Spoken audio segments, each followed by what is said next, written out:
Hey, this is Jessica for Art Journal Junction, and today I'm going to be creating a page using some of the supplies from the February 2020 Mixed Media Inspired box. So I'm working in my large dilutions journal and using some Dina Wickley Media heavy body acrylic paints. And I'm creating a night scene, so on the top I'm using night paint, and the bottom is a mix of paints I made using evergreen, olive, and a little bit of night to create this dark green area. So the top is the night sky and the bottom is the grass, which of course will be a dark color because it is night. And after I give that a little bit of time to dry, I'm going to take a green Posca paint pen and create some wavy lines. Now these wavy lines in my mind were like hills or something, and they're very haphazard. They're not even. It's just whatever wavy line I want to create. And then in between the lines, I'm going to write a quote. Now this quote says, "Into the forest I go to lose my mind and find my soul." And this sentiment is something that I think kind of fits in with what I'm eventually going to create, which is like a night forest theme scene. And I'm using a mixture of capital and lowercase letters because I'm trying to create interest here in the grass, so it's not just this big field of green. And I'm also not super worried about keeping everything consistent or the same size or looking exactly uniform, because some of this is going to get covered up as it's there mostly as a design element, not to read. And this takes away some of the pressure because if you're anything like me, I am not a super big fan of my handwriting, but I like to incorporate it into my pages because it's my handwriting. It's something for me, and it is a journal, art journal. So I like to create some handwritten elements. But I don't always think that my handwriting is great. So by doing this, I'm using my handwriting. It's in the journal, but you can't really in the end read it. It is more of a design element. So again, I'm not super worried about everything looking exactly right. As you can see, I kind of messed up that N, and I was like, whatever, I'll just use this pen and correct it and make that N a little thicker, and I moved on and didn't let it bother me. So after I get this all written out here, I'm going to let that sit for a second to dry, and then I will move on with my next idea. So I'm taking this, one of these 8x8 stencils that actually comes in the Mixed Media Inspired February kit. I'm using just the mushroom part of this stencil. Now there's a fairy stencil, but fairies aren't really night forest themed, so I just decided I'll use only the mushrooms and a white Posca paint pen, and I'm going to just trace around those mushrooms to incorporate them on my page. Now, how I'm deciding the placement of these is that I'm putting them along those green lines that I created earlier that were sort of the hills, and that's how I'm deciding the placement of them. And some of them are going to overlap. Obviously, the ones that are towards the front are going to be closer than the ones towards the back, and I've just traced a bunch of them all onto the page. And then after they're all traced, I'm just using some white paint, and I'm going to paint in all of the mushrooms because I want my colors that I'm eventually going to paint these to be really bright, and the best way to do that is to have a white background first and then paint. So I'm just going to fill them all in. And also where the areas where the stencil didn't allow the mushroom cap to touch the stem, I'm just going to paint that in as well so that it looks like it's one solid piece instead of this floating mushroom cap. So I'm altering the stencil slightly too, which is something you can do because the stencil is not the boss, you are. This is your art, and you can do whatever you want. Like using a fairy stencil and only using the mushroom element of it. So after I paint those all in white and give it a second to dry, I'm going to begin painting in all of the stems of the mushrooms. And I'm just using a light brown, I think this is the sand color from the Dina Wickley Media line. So all the stems are going to be the same. And then all the mushroom caps are going to be the various colors, bright colors here. And some of the mushroom caps are obviously going to overlap. Some I'm going to put in front, some I'm going to put behind.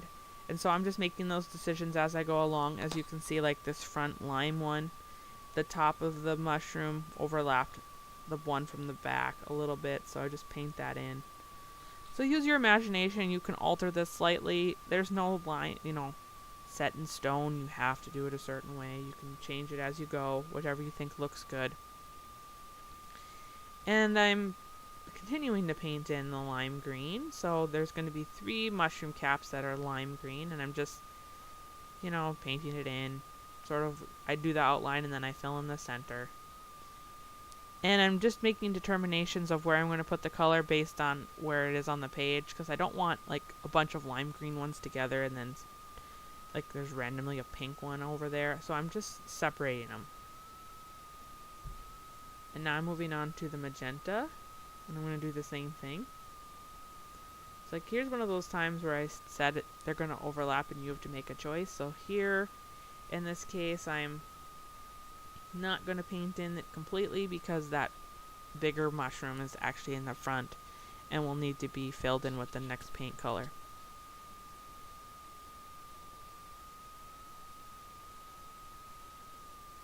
And also, if you get a little bit out of the lines when you're doing this, it doesn't matter because every mushroom is a little bit different. And if you've ever looked at pictures of mushrooms in the wild, some of them are really wonky and all over the place. So if that happens here, don't worry about it, because if anything, it just adds authenticity to your mushroom caps. So there I used some orange paint, and then I'm going to move on to yellow. And I'll put the names of all these colors down in the description. And then I'm using some purple. So to give you a little backstory, the inspiration for this page came from me watching the movie Trolls.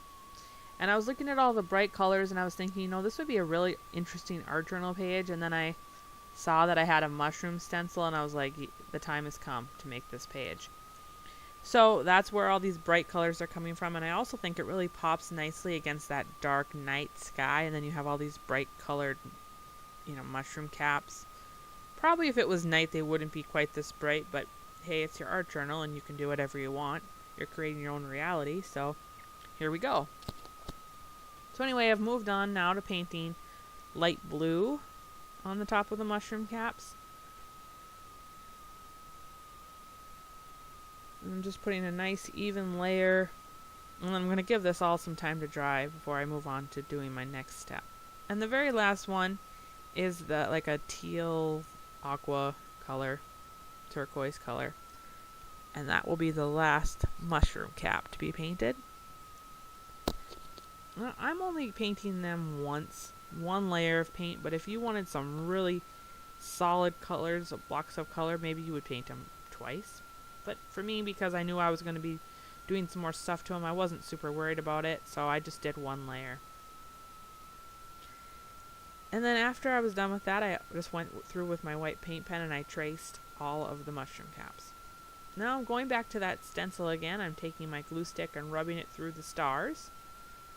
So you can see I just have complete stars on my page that are made up of glue. And then I'm taking some loose silver gilding flakes and I'm very carefully setting those on top of the stars and gently pressing with my finger so that it goes down into the glue. And I'm going to set this aside and give that glue some time to dry before I begin removing the excess gilding flake. But of course I wasn't patient enough, as you can see, so in the process of removing some of it, especially the clump of stars in the center, they got a little smudged.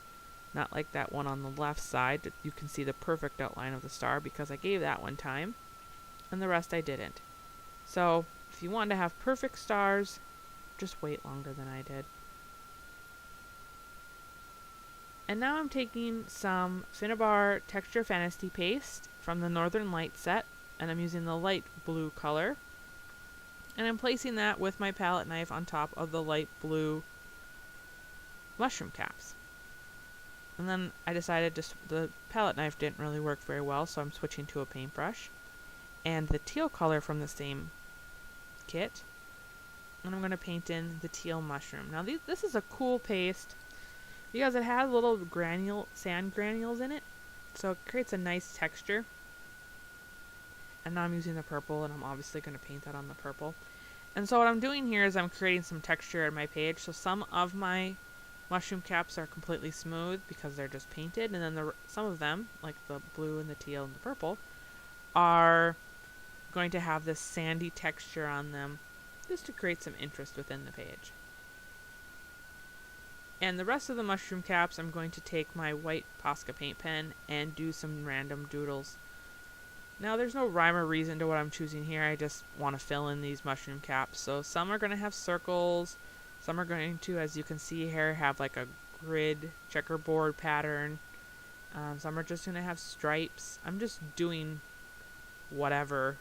I didn't really think it through too much. I just wanted to fill them in. So whatever I thought, oh, this looks nice here, is what I did. And I'm going to just let you watch this and listen to some music, and then I'll pop back in to say a few words at the end.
And I'm back.